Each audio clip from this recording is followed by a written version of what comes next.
сайн байцгаана уу?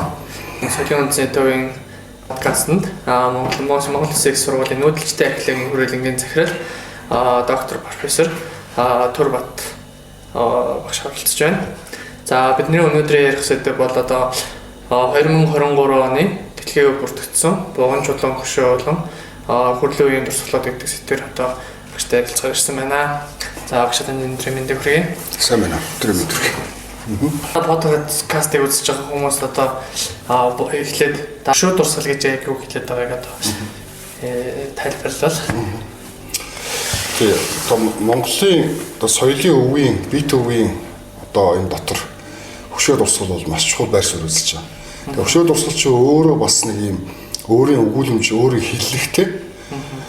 Монгол орн бол археологийн хувьд баялаг орн, тэр дотроо бол хөшөө дурсгалын хувьд бол онцгой баян орнуудын нэг болно. Зөвхөн хадны зураг гэхэд бидний хийсэн хамгийн сүүлийн судалгаагаар 1500 гаруй хадны зургийн дурсгал газар байна.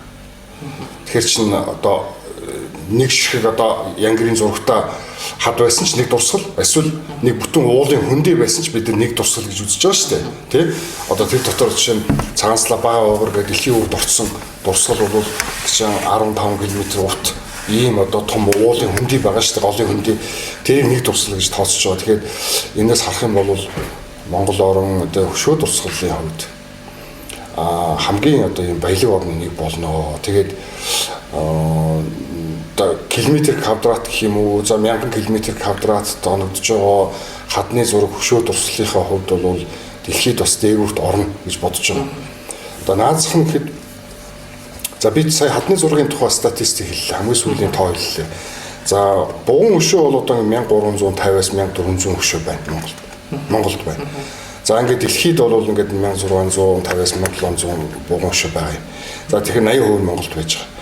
За хүн чулуу гэхэд чинь одоо 1000 гаруй байна. 1000 гаруй байна. 1000 нэлийн гаруй байгаа.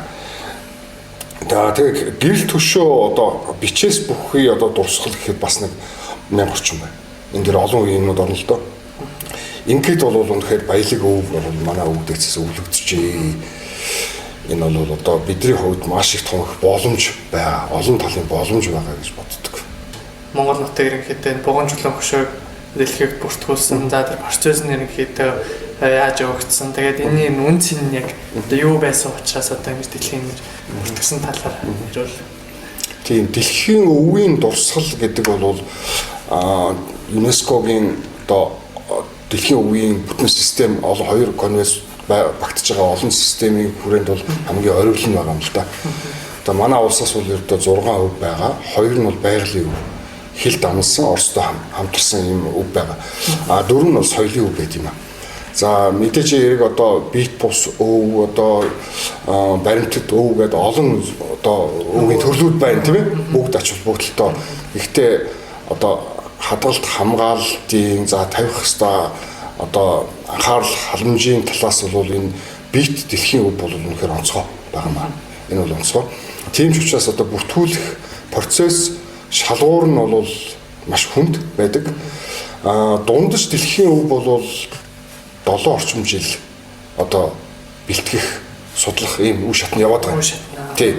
Сур судалгаа бол мэдээж тэр цаана маш бат бөх сур судалгаатай байж тэр юм шүү дээ. Тэгэхээр ерөөсө процесс эхлээд одоо үндэсний урьдчилан жагсаалтанд оруулаад үндэсний урьдчилан жагсаалтаас одоо дэлхийн өвд орох номинацийн материал бэлдэж эхлээд бүртгэх хугацаа бол дунджаар 7-аас 10 жил байна. Дэлхийн хэмжээнд. Тэгээ энэ бол маш удаан хугацааны процесс, их хүнд процесс байдаг. Зарим улсууд бол бүтэн бүр тусгай захиргаа байгуулж байгаад үздэг. За манай урд төршийг бол би хэд хэдэн өвийнхэн одоо үйл ажиллагааг болж байгаа мэдсэн харсан байгаа. Тэгээд одоо жишээлбэл одоо энэ шаан бол одоо Монголоор мон уулын хадны зураг бол бас гайхалтай дурсгал л да. Тэрийг одоо дэлхийн өв бүртгүүлэх ажил эхлээд одоо бараг 20 дахь жилдээ явж байна. Тийм үү?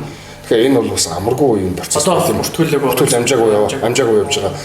Дундад Азийн одоо 4 улс байгаа. Одоо Казахстан, Тажикстан, Кыргызстан, Узбекистан, Туркменстан бол оролцохгүй байна. За энэ 4 улс дундаа хил дамсан хадны дурсгалын одоо номинац бичих гээд одоо 2 удаа оролдоод бас ингээ бүтлүүчдэг. Тэгэхээр олон улс оролцсон ийм явц бол бас хэцүү юм байлээ. Энэ процесс нь миний мэдхээр 15 жил өнгөрч байна. Үргэлжлэж байна. Тэгэхээр энэ дэлхийн өвд бичих энэ одоо бэлтгэх процесс бол үнэхээр ийм хүнд процесс байт юм аа. Тэгээ 23 оны хувьд бол бидний манай соёлын өвийн салбарт бол бас сайхан үйл явдал болсон гэж бодож байгаа. Бугун чулуу болон холбоо бүхий хүрлийн дурсгалууд гэдэг номинац маань бол дэлхийн өвийн хорооны 45 дугаар чуулганаар Сауди Араби Риад хот болсон чуулганаар бол батлагдсан. За энэ бол цагаан бахархалтай үйл явдал. За эндээс бол зүгээр ач холбогдлын нэг л үгээр илэрхийлэх юм бол одоо үүнээс хойш бугун өшөө бол монголоор агуулгдсан шүү. Тэгээд Монгол гэвэл бас бугун өшөө санагдана. Нэг юм холбоос бий болсон ба. За энэ бол бас их ач холбогдолтой зүйл байгаа маа. Ягаад тэгэхээр бугун өшөөш өөрөө ганцхан Монгол биш дэлхийн олон улсад тархсан. Тийм. Казахстанд бас байна, Кыргызстан цөөхөн байна. Оросд бол бас 100 гаруй бугун өшөө байна, Хятад 100 гаруй бугун өшөө байна. Цаашаа Украин одоо за тэгээ Крим одоо Гүржид хүртэл байна. Болгар, Урмын, Молдав байна, тийм ээ. Инхээр энэ чинь ийм олон улсын үзэгдэл болоод байна шүү дээ. Энийг бол Монгол бол өөрийнхөө нэртэй ингэж холбож чадсан. Энэ дэлхийн өвд бүртгүүлэхийн нэг чухал ажил бол энэ. Тэгээ олон улсын хүрээнд дэлхийн түвшинд бол одоо бугун өшөө Монголын өв юм а гэдгийг бол ингээд баталгаажуулж байгаа. Ийм явдал байгаа. Одоо тэгж хамтарсан биш. Одоо бугун чулуун хөшөө бол одоо би дааж одоо зөвхөн Монгол улстай бүртгэгдсэн. Тэгсэн мөртлөө бугун чулуун хөшөө нь бол одоо дэлхийн бус орнд бас байдгаа гэсэн. Тэгэхээр тарихын нь одоо хэдэн өвн Монголд одоо хэдэн өвн тэр улсууд байгаа гэсэн үг.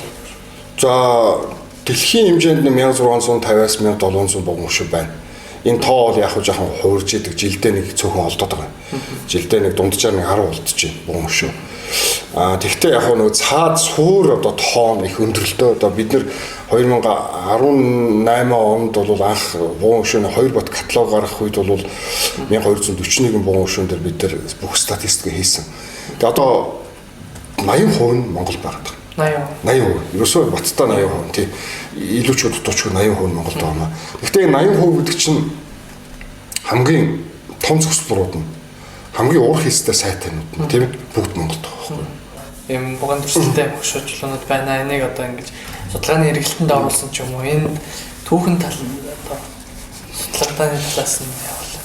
Яа анх одоо тэр Потанин гэж хүн 1870-аад онд анх баруун Монголд бугун өшөө анх шинжлэх ухааны үүднээс тодорхойлж гар зургийг хийгээд ингээд эзэмшлэгийн эргэлтэнд оруулсан шүү дээ.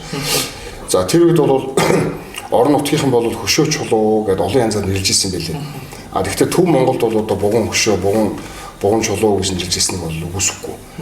Энэ нэр бол ер нь бол ард түмнээс гаралтай л нэр гэж бодож байгаа. Тэгээд шинжлэх ухааны эргэлтэнд оруулсан бол 1950-аад оны үеэс манай эрдэмтэд бол бугун хөшөө, бугун чулуун хөшөө гэдэг олон янзаар нэрлэж ирсэн. Тэгээд сүүлдээ бол энэ бугун хөшөө гэдэг бол нэр нь бол ингээд ерөнхийдөө тогтоо явчихжээ. Орос дээр бол бас энэ хашлан дотор ингээд Олений камень гэдэг ингээд нэрлээд байгаа. Энэ бол яг монголчуудаас гарсан, нутгийн ардуудаас гарсан үгийг ингээд өвчөж орчуулад тэгээд орос хэлний тэр логикоор бол Олений камень гэж бугын дүрсийг гаргасан байх хэрэгтэй болчиход байгаа байхгүй юу? Тийм ээ. Одоо тэрний одоо яг буг шиг дүрстэй бугын хөшөө байх хэрэгтэй болоод байдаг. Гэтэл бол тэр чинь юм хавтгай гадарга дээр бугыг сэлцсэн байгаа байхгүй юу? Тэ одоо юм тийм учраас тэрийг хашлтанд хийж хэрэглээд байгаа юм аа. Олений камень гэдэг нэр том юм. За ийм л учиртай. Тэгээ дээр нь бол яг бугын дүрс бол хамгийн түгээмэл дүрс. Гэхдээ цорын газ дүрс нь биш. Дээр нь бол бас зарим төрлийн бугун хөшөө бугын дүрсгүй байгаа.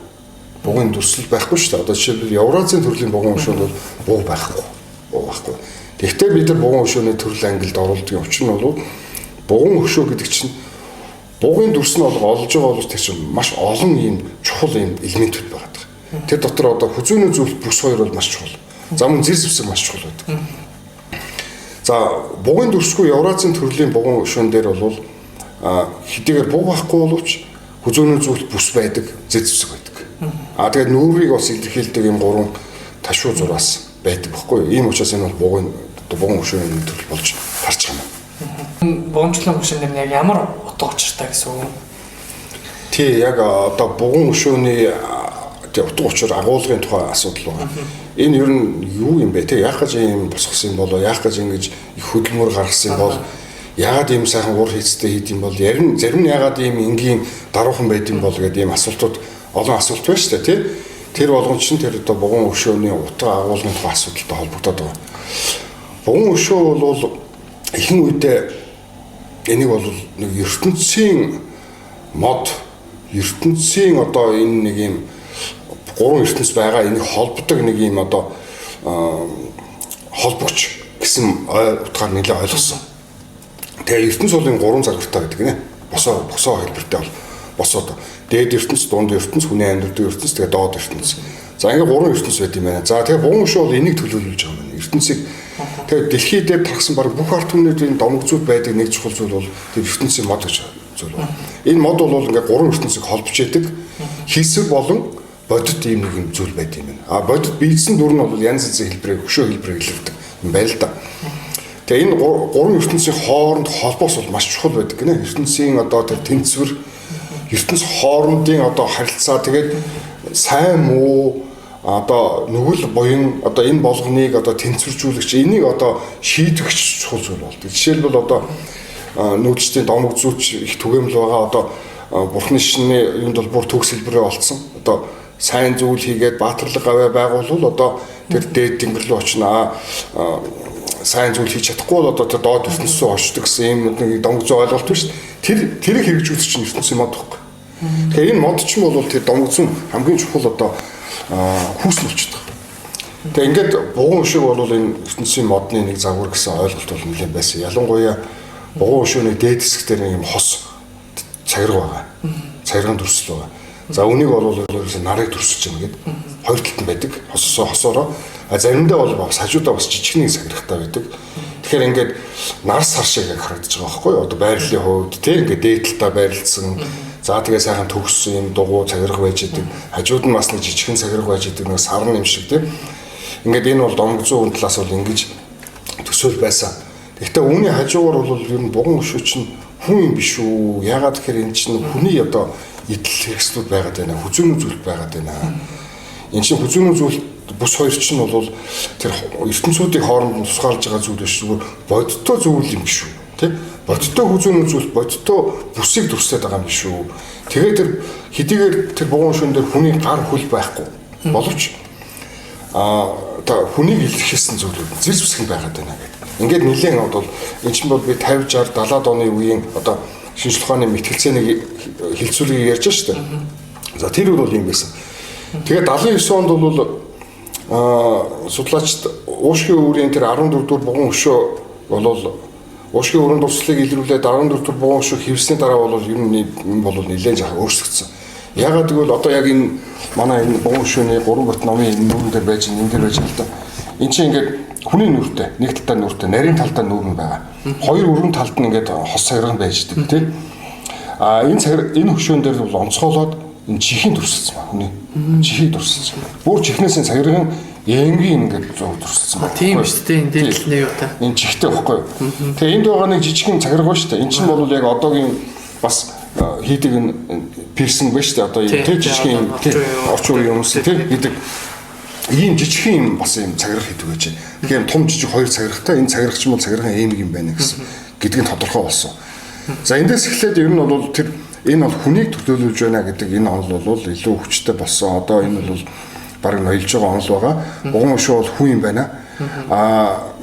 Энэ утгаараа бас хүн хөшөөний бас нэг төрөл болж чадна.